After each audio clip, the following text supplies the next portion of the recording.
গোলামের স্মৃতিশক্তি ফেরাতে গিয়ে একই কাণ্ড ঘটালো ফাতেমা। বিস্তারিত জানতে ভিডিওটি না টেনে দেখতে থাকুন শেষ পর্যন্ত। দুনিয়া টাকার গোলাম নাটকে যতই দিন যাচ্ছে ততই দর্শকদের প্রিয় হয়ে উঠছে। একের পর এক ধামাকাদার পর্ব উপহার দিচ্ছে এই গল্পের পরিচালক।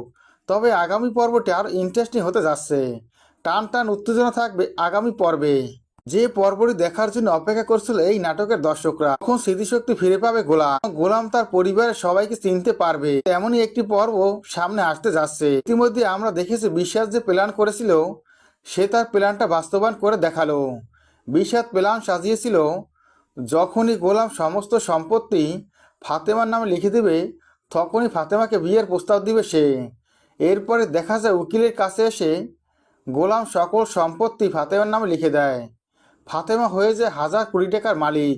সাথে সাথে গোলাম ওখান থেকে চলে যায়। এরপরই দেখা যায় বিষাদ গোলামের মাকে বলে সে ফাতেমাকে বিবাহ করতে চায়, তার মেয়েটাকেও সে মেয়ে বলে মেনে নিতে চায়।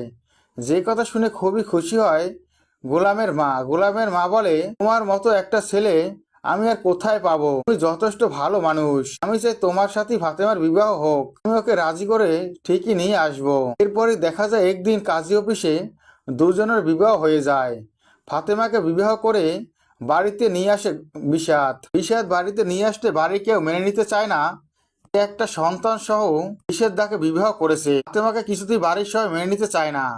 আর তখনই বিষাদ তার মাকে বলে, মা এই মেয়েটি হাজার কোটি টাকার মালিক, কারমা গ্রুপের একমাত্র মালিক এই মেয়েটি, তাই তো আমি এই বিবাহটা করেছি। ও হাজার কোটি টাকার মালিক হওয়া মানে আমরাও হাজার কোটি টাকার মালিক। যে কথা শুনে বিষাদের মা খুবই খুশি হয় আর ফাতেমাকে মেনে নেয়। এরপরে একে একে বাড়ির সবাই ফাতেমাকে মেনে নেয়।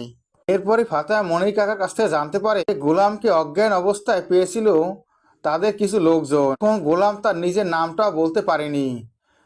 এরপরে এখানে কিছু লোকজন ওর নাম গোলাম রেখে দেয়। এ কথা শুনে অবাক হয়ে যায় ফাতেমা। তখন ফাতেমা বুঝতে পারে যে গোলাম স্মৃতিশক্তি হারিয়ে ফেলেছে, তাই আমাদের কাউকে চিনতে পারছে না। যেভাবেই হোক আমাকে স্মৃতিশক্তি ফেরাতে হবে। তখনই মনে পড়ে যায় ছবির কথা। ছবিতে যেভাবে স্মৃতিশক্তি হারিয়ে গেলে মাথায় বাড়ি দিলে আবার স্মৃতিশক্তি ফিরে আসে, তেমনটাই করতে যায় ফাতেমা। ফাতেমা একটা লাঠি নিয়ে গোলামের মাথায় কষিয়ে এক বাড়ি দেয়। সাথে সাথে মাটিতে লুটিয়ে পড়ে গোলাম আর অজ্ঞান হয়ে যায়। এটা থেকে খুবই ভয় পেয়ে যায় ফাতেমা মনির কাকা। এরপরে হয়তোবা আমরা দেখতে পাবো এই মার খেয়েই জ্ঞান ফিরে পাবে গোলাম। গোলামি যে শেহজাদ খান সেটা সে বুঝতে পারবে, আর তখন ঋতুকেও সে চিনতে পারবে না। এমনই একটি পর্ব আসতে যাচ্ছে দুনিয়ার টাকার গোলাম নাটকে। দুনিয়ার টাকার গোলাম নাটকের পরবর্তী আপডেট পাওয়ার জন্য চ্যানেলটি সাবস্ক্রাইব করে বেল আইকন অন করে রেখো। ধন্যবাদ।